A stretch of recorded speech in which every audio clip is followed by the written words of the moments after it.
போனவரோட உயிரை விட உங்க எல்லார் உயிரும் எனக்கு ரொம்ப முக்கியம்.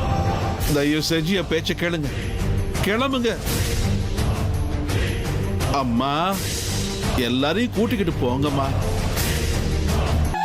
தமயந்தி, உன் பாதையில தடையா இருந்த முட்கள் ஒன்னொன்னா வரிசையா விலகிக்கிட்டே இருக்கு.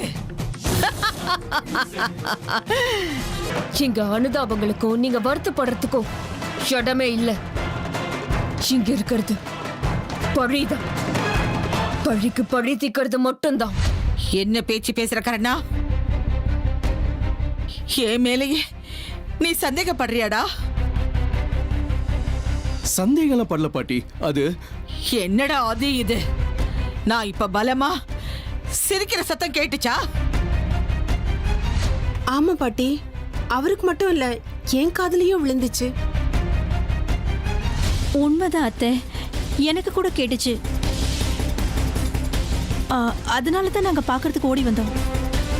அப்படின்னா ஒரு தாயோட தவிப்பும் துடிப்பும் அழுகையும் வயித்தெரிச்சலும் உங்க எல்லாருக்கும் சிரிப்பு சத்தமா கேக்குதா? சபாஷ், பாராட்டுறேன். உங்க எல்லாரையும் நான் பாராட்டுறேன். ஐயோ, அது அது அப்படி இல்ல அத்தை. அது நாங்க வந்து பின்ன எப்படி ஹேமா? பின்ன எப்படி? ருத்ர நான் சீராட்டி பாராட்டி வளர்த்தவ, புலி மாதிரி அவனை வளர்த்தேன். கடைசியில நம்ம கண்ணு முன்னாடியே ஒரு பாம்பு கிட்ட போய் பலி ஆயிட்டானேன்னு இந்த தாய் வயிறு எரிஞ்சு அழுதுகிட்டு இருக்கேன். அது உங்களுக்கு எல்லாம் சிரிப்பு சத்தமா கேக்குதா? நான் சிரிக்கிற மாதிரியா தெரியுது? எனக்கு புரிஞ்சிடுச்சு. உங்க மனசுல எல்லாம் என்ன இருக்குன்னு எனக்கு தெரிஞ்சிடுச்சு. இவர் ருத்ராவ சுமக்கல, பெக்கல. இவளுக்கு எப்படி அவன் மேல அக்கறை இருக்கணும் தானே எல்லாருமா சேர்ந்து யோசிக்கிறீங்க? அப்படி இல்ல அத்தை. எனக்கு தெரியும் ஹேமா, எனக்கு தெரியும். ருத்ராவ நான் 10 மாசம் சுமந்து பேக்கலதான். ஆனா இந்த கையால தான் அவனை தாளாட்டி வளர்த்தேன். 100 பேர் நம்மளை தாக்க வந்தாலும் அவங்களை எதிர்த்து போராடணும். அந்த அளவுக்கு என் மகனை புலி புலி மாதிரி வளர்த்தேன். ருத்ரா மேல நான் வச்சிருந்த பாசம் உங்க யாருக்குமே புரிய போறது இல்ல. பெத்த தாய் தேவிகையை விட வளர்த்த தாய் யசோதையோட பாசம் 100 மடங்கு அதிகம்னு எல்லாரும் சொல்லுவாங்க. அதையே நீங்க எல்லாரும் சந்தேகப்படுற மாதிரி பேசிட்டீங்களே. ரொம்ப சந்தோஷமா ஹேமா, ரொம்ப சந்தோஷம். இத்தனை நாளா இந்த வீட்டுக்கு, இந்த வீட்டு பிள்ளைங்களுக்கு உயிரை கொடுத்த சேவை செஞ்சதுக்கு எனக்கு நல்ல பலன் கிடைச்சிருச்சு. இங்க பாருங்க, தாயோட கடமையை கேவலப்படுத்திட்டீங்க, பரவாயில்ல. ஆனா தாயோட பாசத்தை அவமானப்படுத்தாதீங்க. அதை என்னால தாங்கிக்க முடியாது. இதுக்கும் மேலேயும் இந்த தாய் உயிரோட இருக்கிறது வீண்தான்.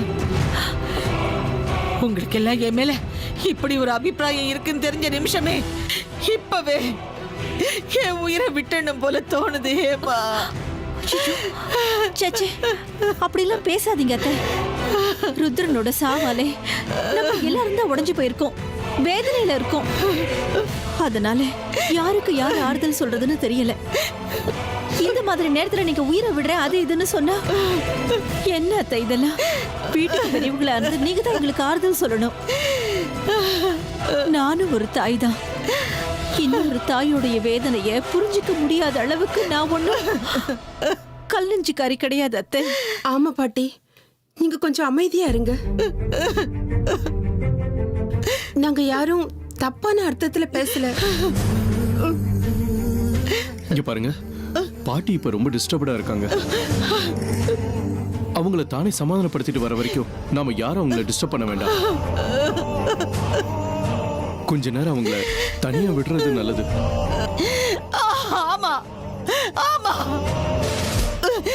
இத பாருங்க, கொஞ்ச நேரம் என்ன தனியா விட்டுருங்க.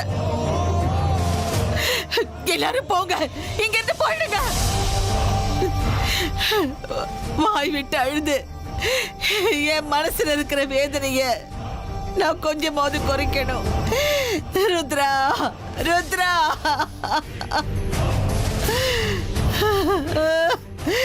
ருத்ரா.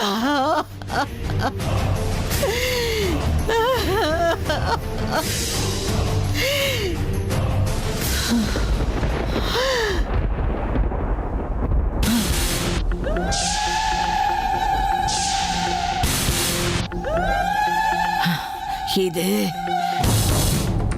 துக்கத்துல வர்ற கண்ணீர் கிடையாது, சந்தோஷத்துல வர்ற கண்ணீர். இது சந்தோஷத்துல வந்த கண்ணீர்.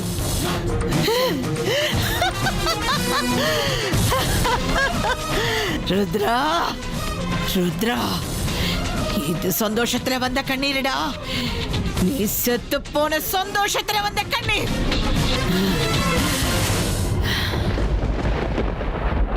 பாவம் கருணாவும் பாட்டி, நம்ம கேட்ட கேள்விகளால அவங்க ரொம்ப வருத்தப்பட்டு போயிட்டாங்க. நீ அவங்கள அந்த மாதிரி கேட்டிருக்க கூடாது கருணா. அம்மா, பாவங்கீவெல்லாம் ஒரு பக்கம் வைங்க. பாட்டி ரூம்ல இருந்து சிரிப்பு சத்தம் கேட்டுச்சு. உங்களுக்கு கேட்டுச்சுல? ஆமாண்டா, எனக்கும் கேட்டுச்சு. இருந்தாலும் ரொம்ப எமோஷனல் ஆகும்போது இந்த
இதுக்கும் பாட்டி மேல ஒரு கண்ணு இருக்கிறது நல்லதுன்னு எனக்கு தோணுது.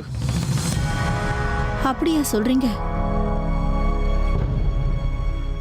உங்க 2 பேருக்கும் அப்படி தோணி இருக்குன்னா நாம கொஞ்சம் எச்சரிக்கையா தான் இருக்கணும். இன்னையிலிருந்து உங்க பாட்டியோட நடவடிக்கைகளை நாம எல்லாரும் கண்காணிச்சுக்கிட்டே இருக்கலாம். அப்பா, எனக்கு இப்ப நடந்த விஷயங்களை ஜீரணிக்கவே ரொம்ப கஷ்டமா இருக்கு தெரியுமா? இனிமேலாவது எந்த அசம்பாவிதமும் நடக்காம ரொம்ப ஜாக்கிரதையா பாத்துக்கணும். என்ன?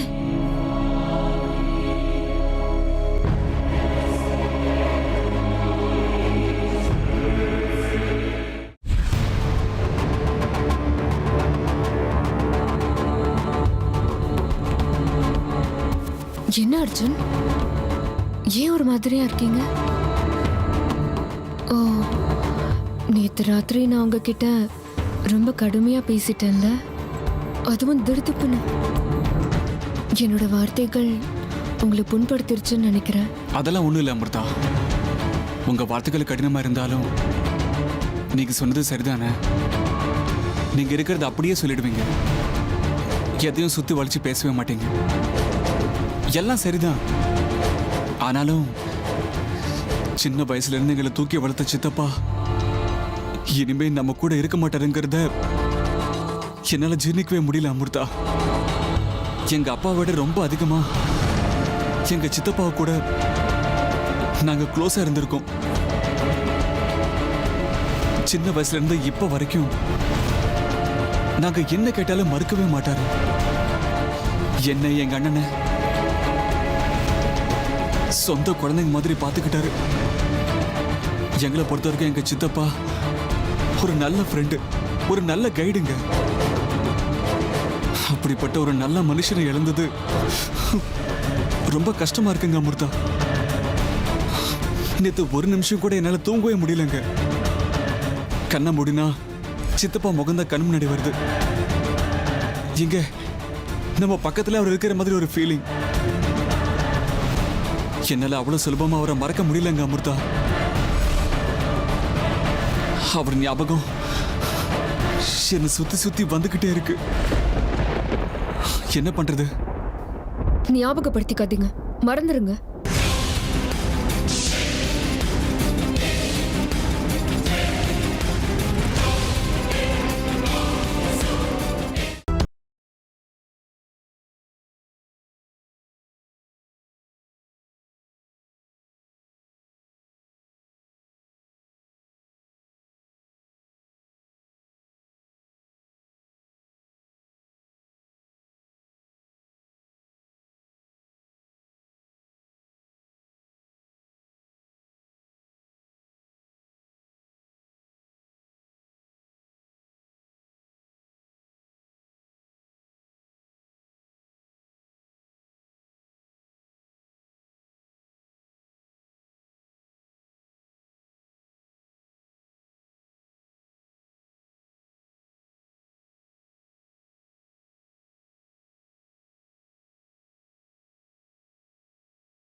அந்த விஷ்ணு என்னடான்னா எங்கேயோ தூர தேசத்துல போய் உட்கார்ந்துருக்கான். எங்க இந்த வீட்டுக்கு தூணா இருந்த என் மக ருத்ரா, புலி புலி மாதிரி வளர்த்த என் மக ருத்ரா, அப்படிப்பட்ட என் மகன் கோரமா தான் உயிரை விட்டுட்டானே. இதுக்கு மேல இந்த வீட்டுல எனக்குன்னு சொல்லிக்க யார் இருக்காங்க? எதுக்காக நான் இங்க சந்தோஷமா இருக்கணும் சொல்லுங்க? பிள்ளைங்க இல்லாத வீட்டுல ஒரு தாய் மட்டும் சந்தோஷமா இருக்க முடியுமா? என் சிரிப்பு, என் சந்தோஷம் எல்லாமே நான் ஆசையா வளர்த்த என் மக ருத்ரா கூடவே மண்ணோட மண்ணா போயிடுச்சு. ஏமா மண்ணோட மண்ணா போயிடுச்சு. ஐயோ அத்தை, நம்ம கையில என்ன இருக்கு சொல்லுங்க. இங்க பாருங்க அத்தை, எவ்வளவு கஷ்டமா இருந்தாலும் நீங்க எங்க எல்லாருக்காகவும் மனசை தேத்திக்கிட்டு தான் ஆகணும். நாங்க எல்லாரும் கூட உங்க பசங்க தானே.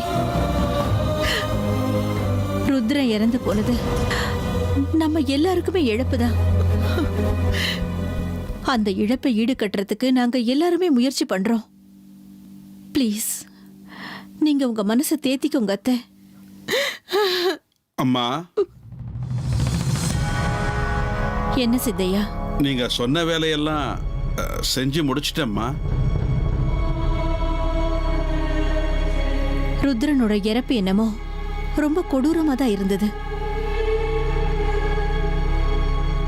ஆனா அவனுடைய இறுதி சடங்குகளையாவது நல்லபடியா செஞ்சு அவனுடைய ஆன்மா சாந்தி அடையிற மாதிரி செஞ்சு முடிக்கணும். அதுக்கு தேவையான எல்லா ஏற்பாடுகளையும் நாம செய்யலாமே அத்தை. நம்ம ருத்ரனுடைய ஆத்மா அங்கேயாவது நிம்மதியா இருக்கட்டும். அதுவும் சரிதான். வேண்டாமா சித்தையா? இங்க பாருங்கம்மா, இது உங்க குடும்ப விஷயம்தான். இதுல நான் தலையிடுறேன்னு என்ன தப்பா நினைக்காதீங்க. எனக்கு தெரிஞ்சது எதையோ நான் சொல்றேன். ருத்ரையா செத்து போனது அந்த நாகராணியால. அது சாதாரண மரணம் இல்லை. நாகராணி பழிக்கு பழி வாங்கியிருக்கா. அதோட பாதிப்பு அவர் செத்தப்பவும் நிச்சயமா இருக்கும். முழுசா அது மறையாதுமா. அதெல்லாம் அப்படின்னா ருத்ரையாவுக்கு நீங்க இறுதி சடங்கு காரியம் அது இதுன்னு எது செஞ்சாலும் சரி, அது எல்லாத்து மேலேயும் நாகராணியோட பழிவெறி நிச்சயமா இருக்கும். மறுபடியும் இந்த குடும்பத்துக்கு அதனால பெரிய ஆபத்துகள் ஏற்படலாம். அதனால நான் சொல்றத கேளுங்கம்மா, என் அனுபவத்துல நான் சொல்றேன். இப்போதைக்கு இந்த காரியம் பண்ற வேலையெல்லாம் தள்ளி போடுங்க. சந்தர்ப்ப சூழ்நிலைகள் நல்லபடியா அமையும் போது இதை பத்தி எல்லாம் யோசிங்க. சித்தையா சொல்றது கூட எனக்கு சரின்னு தான் தோணுது. அப்படியே செஞ்சிடலாம் சித்தையா.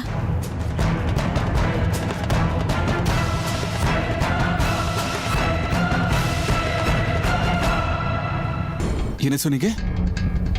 மறந்து போகணுமா? அது என்னன்னா, நான் சொல்ல வந்தது அந்த அர்த்தத்துல இல்ல அர்ஜுன். உங்க சித்தப்பாவோட சுபாவம் எப்படிப்பட்டதுன்னு உங்களுக்கே நல்லா தெரியும். நீங்க இந்த மாதிரி வருத்தப்படுறது, கவலைப்படுறதெல்லாம் அவர் கண்டிப்பா விரும்ப மாட்டார்ல. அந்த விஷயத்த நீங்களே என்கிட்ட சொல்லியிருக்கீங்க. அப்படி இருக்கும்போது நீங்களே இப்போ அவரை நினைச்சு வருத்தப்பட்டா பரலோகத்துல இருக்கிற அவரோட ஆத்மாவுக்கு கஷ்டமா இருக்காது அர்ஜுன்? பெரியவங்க எங்க இருந்தாலும் அவங்க குழந்தைங்க சந்தோஷமா இருக்கணும் தானே அவங்க ஆசைப்படுவாங்க. நடந்த கசப்பான விஷயங்கள் எல்லாம் நீங்க மறந்து அவர் கூட இருந்த நல்ல நேரங்கள் எல்லாம் நினைச்சுக்கிட்டு முடிஞ்ச வரைக்கும் சந்தோஷமா இருக்க பாருங்க. அந்த அர்த்தத்துல தான் நான் சொன்னேன்.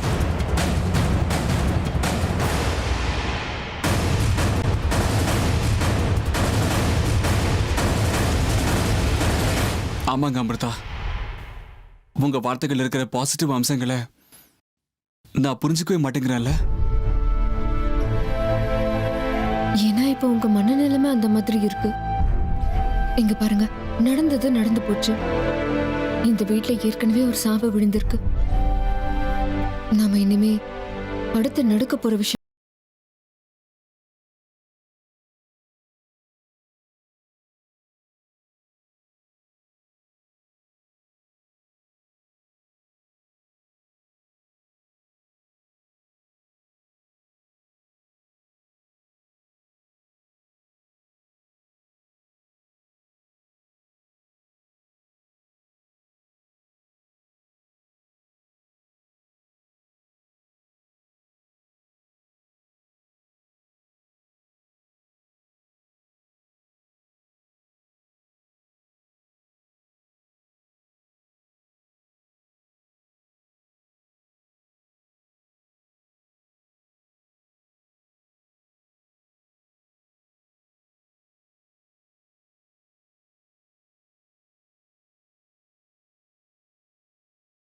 எவ்வளவு பெருமையா இருக்கு தெரியுமா?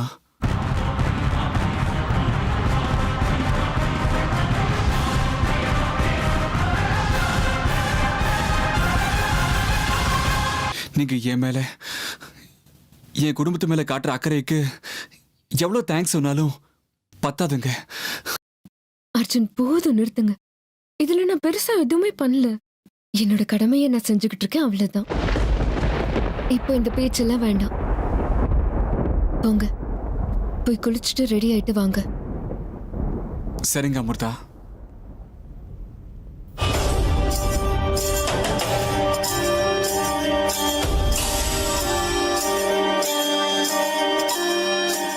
ஒரு பலி கொடுத்தாச்சு. இப்போ அடுத்த பலி யாருங்கிறத அந்த பரமேஸ்வரனை முடிவு பண்ணிடுவோம்.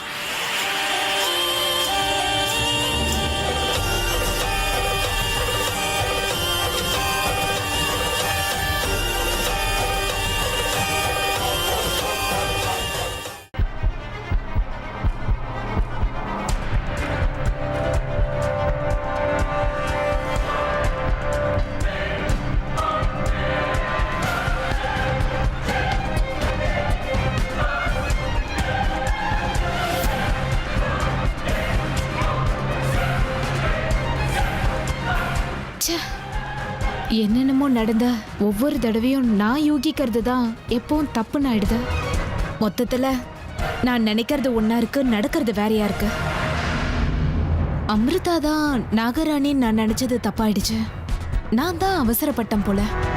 விஷயம் என்னன்னு ஒழுங்கா விசாரிக்காம வீட்ல எல்லார் முன்னாடியும் அசிங்கப்பட வேண்டியதா போயிடுச்சு. இல்ல, அமிர்தா என் கண் முன்னாடி தான் இருந்தா. அவ இங்க இருக்கும்போது அங்க போய் ருத்ரா மாமாவை எப்படி சாகடிச்சிருப்பா? நான் ஏன் இத பத்தி எல்லாம் யோசிக்காம விட்டேன்?